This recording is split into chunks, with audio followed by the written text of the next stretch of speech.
பண பலத்தை தடுத்து நிறுத்தும் தார்மீகத்தை தேர்தல் ஆணையம் இழந்துவிட்டதாக இந்திய கம்யூனிஸ்ட் கட்சியின் தேசிய குழு உறுப்பினர் சி மகேந்திரன் பகிரங்கமாக குற்றம் சாட்டியுள்ளார்.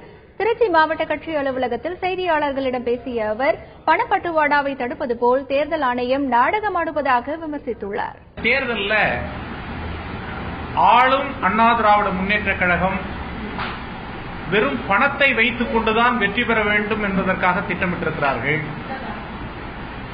அண்ணா திராவிட முன்னேற்றக் கழகத்தினுடைய அதிகாரத்தை மிக நுட்பமாக காவல்துறையை பயன்படுத்தி வழங்கக்கூடிய பணத்தை தடுத்து நிறுத்தக்கூடிய தார்மீகத்தை தேர்தல் ஆணையம் இழந்துவிட்டது என்பதை பகிரங்கமாக குற்றம் சாட்டுகின்றேன். தேர்தல் ஆணையம் இன்று ஏதோ ஒரு நாடகத்தை நடத்தி கொண்டிருக்கிறது. அதிகாரிகளை வைத்துக் கொண்டு ஆங்காங்கே சில கேமராக்களை வைத்துக் கொண்டு பணத்தை எடுப்பது போலும் ஒரு நியாயமான ஒரு தேர்தலை நடத்துவதைப் போலவும் ஒரு தோற்றத்தை காட்டுகிறார்கள்.